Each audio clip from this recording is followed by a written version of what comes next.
Hello and welcome to Life Astrologer with me, Anna Isabel. I'm a psychological astrologer and I'm delighted to welcome Shelley Knight to our program today. Hello, Shelley. Hello there. Thank you for having me. It's really nice to see you. Now, you've written a book called Good Grief, and I thought it might be nice for us to have a look at your chart because your book is, I think I would call it like a compendium of everything you ever wanted to know about death and bereavement. Yeah, and a little bit about life as well. I think I start talking about life and what is this thing called life, right through to, as you say, dying, death and grief. Exactly. So it's I think the running through it all is the theme of, well, what's it all about? Yep. And I have to say that that is the very question that Sagittarius is known to be asking. What's it all about? Yep. What's the meaning of it all? So the Sagittarius is the centaur, the archer is the upper part, and the archer is aiming high, and it's seeking. The target is truth. It's enlightenment, if you like, and so this is the quest for meaning, the quest to be the best that we can be. This is the heart and the meaning of Sagittarius, and there it is. That's what you are. And incidentally, the sun is what we grow into. So it's almost like this is your life's plan. You come in and you're meant to explore these very issues. So how does that resonate with you? Yeah, I'm smiling away because I was just about a Sagittarius. I'm on the cusp, but I can totally relate to that I am always like, even when I'm learning, I learn by questioning. So if this happened, what would that do? What would you do if that happened? And so are you saying that? And I'm sure I drive people mad, but if I'm going to learn, I want to know it absolutely all.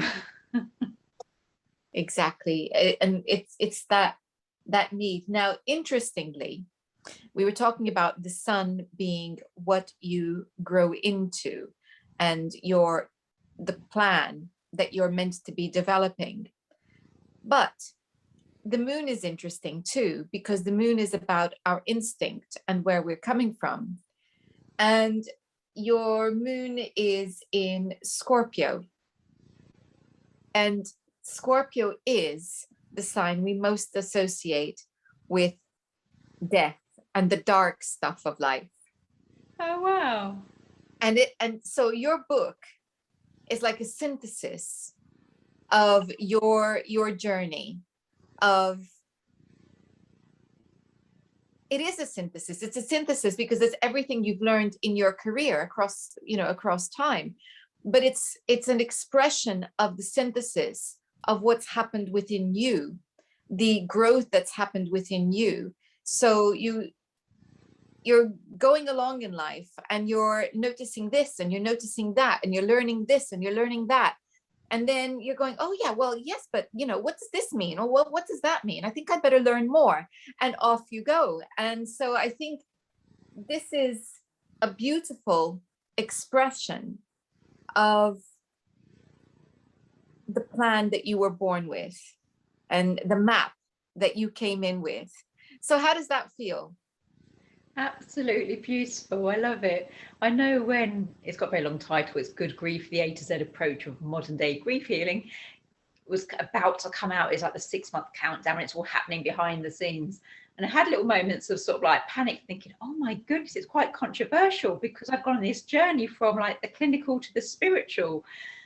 But when you say like, it is the moon, the Scorpio, the death, but actually how we rise from it in the sun, I'm like, thank goodness it was obviously meant to be, because it was so easy to write. I mean, my first book took like 4 years, Anna, but Good Grief took like 9 months, and maybe that's why, because it literally is like, from the soul, which I absolutely love. So thank you. You had a choice.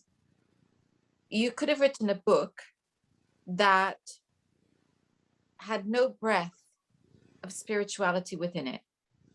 You could have done it from a very materialist perspective, whereby you're just looking at the physical process of death and the effect that grief has on people from a psychological perspective.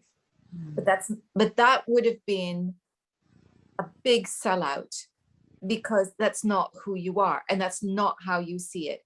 That would have been only telling a tiny bit of the story. And the thing about Sagittarius is that you're meant to have conviction. You're meant to have the strength of your conviction behind you. And you passed that test. I love that, because I had this real resistance. I mean, it'd already gone off to like John Hunt Publishing at the time, and they'd said yes, and it was all happening. And I was just thinking, oh my goodness, you know, like, what was I thinking? But, you know, there's other books out there that tell you about the physical death, and Good Grief, the A to Z approach does as well. But yeah, I'd just seen too much not to share when it came down to it. You would not have been true to yourself. And that's the thing. And that would have, the only thing that would have stopped you not being true to yourself would have been fear. And the thing about Sagittarius is that it's fearless. Yeah. And you've also got Mars in Aries, the sign of the warrior. So Mars is in its own sign in Aries, and let the battle cry be heard. You know, you're not going to sublimate yourself out of fear. And you're not going to do that, because to do that would be a desecration of who you are and your beliefs. It would also be a sublimation of your freedom of expression. And Sagittarius does not tolerate that. Yeah, I can relate to that. When my podcast first came out, I think it was in 2020, it was a solo show. I mean, it's a guest one now, but there was an episode called Speak Your Truth. And it is what I'm about. Do you know what I mean? Having always been told, you know, children should be seen and not heard. I'm like, no, you know, just handle your way through life. Stand out, don't fit in. So yeah, no, I love that. It's interesting because there's so much in this chart that is important in this context, because we talked about the moon in Scorpio, but you also have the sun, the moon, and Mercury all sitting in the 8th house, which is the house we associate with depth, with understanding or wanting to dive deep into the psyche and understand the good, the bad, and the ugly that it is humanity, and then bringing something else to it, the redemption that is transformation. So tell us more, because you've written this book which covers all of these themes, but tell us about your work background. So I started my career many moons ago, decades ago, and I worked in education. So I did nursery nursing. I worked in like special needs school and like summer camps, nanny, like all things around children. And I did that right up until I then went into from, you know, the nursery nursing to adult nursing in 2001. And I think it's like anything in life. You can like read all the books in the world, do all the degrees, certificates and diplomas, but it's life is really our greatest lesson. So I got a really great degree. But when I started to utilize it, you know, there's a whole new thing. I was totally unprepared to use that degree, because you're dealing with humans and human families and illnesses. And I think that was the first learning curve for me, that I chose a career in health. And actually in health, there's a lot of death, and I wasn't really prepared for that. It's not spoken about in the training. You know, we don't talk about grief or dying or loss. You know, I don't know if it's seen as a failure if we have patients that die despite trying everything. So as I went through my nursing career and patients died, I was a chemotherapy nurse in oncology and hematology. So sadly, you know, often there is death around that. But then in my personal life, things started to happen. So my beautiful stepdad died, a couple of aunties died, my friend took his own life, you know, and then my own infertility journey. So I had a lot of loss. And with that loss, I I guess I came to see we're more than the physical body. So like when the patients were dying, I'd be aware of temperatures and colours and like the energy of the room changing, and just a sense they weren't really physically there, even though people were crowded round. When my beautiful stepdad died, I could still feel him around me, you know, and it was quite a slow transition, but that's where I started to go from the clinical, this is what we're doing here, that's the end of human life, that's the end, into being reassured, I guess, Anna, that actually we're more than our physical body and we can still communicate and feel our loved ones around us. And to me, that was part of my grief healing, just knowing it wasn't, as you know, the end of it, was just a continuation in a very different way.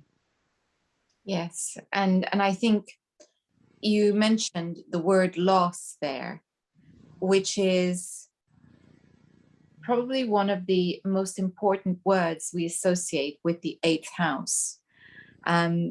It's not the most commonly used word, but it is one of the most important words, because the whole thing about death is that through it we experience loss. And we can talk about other things associated with the eighth house, you know, like loss of money or loss of relationships. There's something about loss that brings grief. And it's when we're stripped bare through loss that we can start to think about the transformation.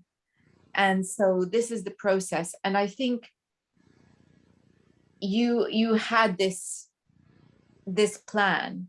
These were the lessons, these were the things you were going to explore. I think the word I was looking for is the mandate. This is the mandate you came in with. This is what we're going to explore in this life.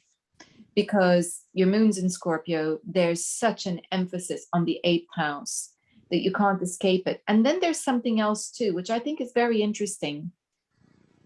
And that is the ascendant in Pisces. So the ascendant tells us about our first experiences as a child. What was our childhood like?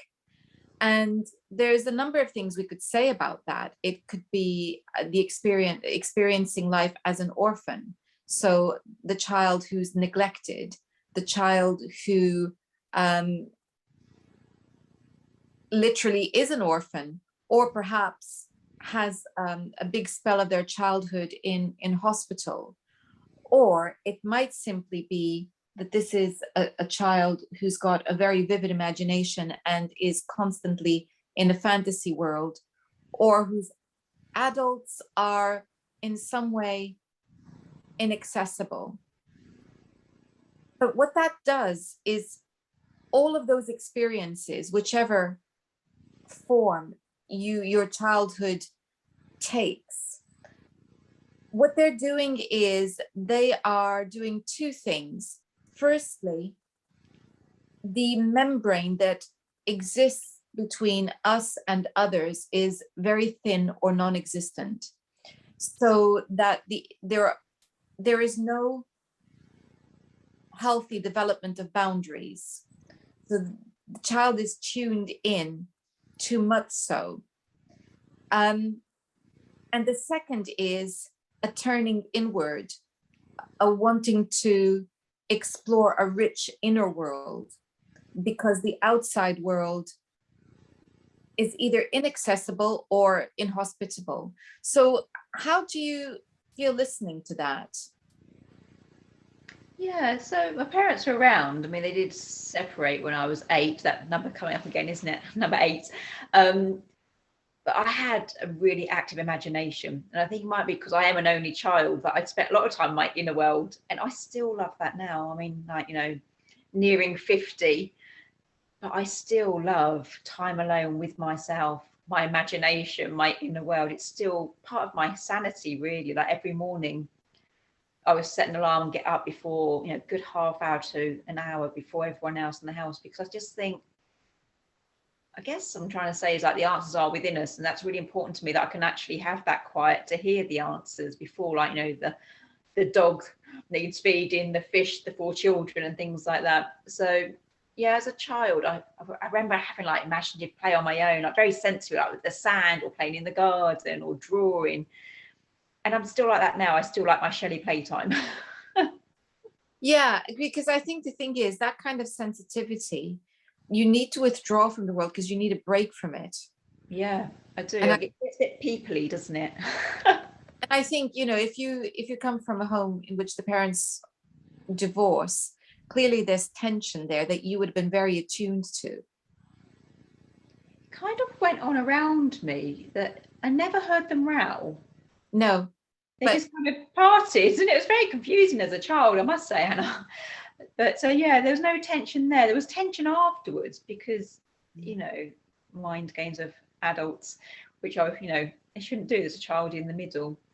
But at the exactly. time it was kind of calm, but then it was the confusion that came afterwards. But I think probably, well, absolutely, because I had that self-protection very early on of that, playing on my own, time alone, it's probably a self-protection that came in from birth. So when, this confusion was happening and this separation, I was in my little Shelley world. It's a lovely place. You must visit sometime. I think this is what I'm getting at, is that there is no way that you are going to come into this life without the means or the opportunity to explore beyond the obvious. Yeah. That you would have sensed from a very early age that there's more to the world than what can be seen and what we know. I think that's something that you brought in. And I think then as you grew up, that manifested or made itself more clear through the experiences that you were having. Yeah, I did. I took a career break from nursing for a while, right in the midst of our infertility journey, and I started like this when all my spiritual qualifications came in. I was just like, there must be more. When we do, the crystals, the dream therapy, the herbalism, try it all. And I did clinical hypnotherapy to become a past life regressionist. And we went into life between life, like why on earth did I choose this current incarnation, sort of thing. And it was my whole life lessons was to come down here to experience love and loss. And that's very much been my pattern. Like, love my parents, then lost them, love my beautiful stepdad, lost him, my auntie, my friend in Australia. And then obviously my own pregnancies, you absolutely love it, don't you? You're pregnant and then you lose it. And again, it's why Good Grief, the book, was so important to me, because there's people going through this loss. And it's not always death. It is like loss of finances, dreams, confidence, so many things. Grief isn't just about death, that's bereavement. But, grief is the loss of anything with which we have an emotional connection. And it was really important to me, again, to speak my truth, to say, if you're going through this, it's happening for a reason. Just trust the process. Yeah, and indeed trust the process. And nothing is more indicative of the importance of trusting the process, I think, than when you look at a birth chart and you see everything mapped out very beautifully, and we're only scratching the surface. So I want to say thank you, Shelley, for allowing us to have this brief look at your chart. I've absolutely loved it. I find it fascinating because I was thinking I was overdue. I was due 11 days before, but obviously meant to be, because it's very Shelley. Indeed, it's we choose our moment, and I think I get asked that question quite a lot. But then, I was born 2 weeks earlier, and I am who I am, and you are who you are, and we are born when we're meant to be born. It doesn't matter what the calendar says. We're in. The energy's right. We're coming in. Whether it's a bit sooner or a bit later, we're coming in. We're waiting for that right moment to carry that signature of energy that that is our soul and what we are unraveling in our lives. So thank you for allowing us to have a glimpse of yours.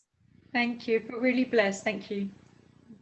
And if you would like to read Shelley's book, I shall be putting a link on the description box to this podcast. And also do check out In the Light. I'll have the link for that too, so that you can learn more about Shelley's book.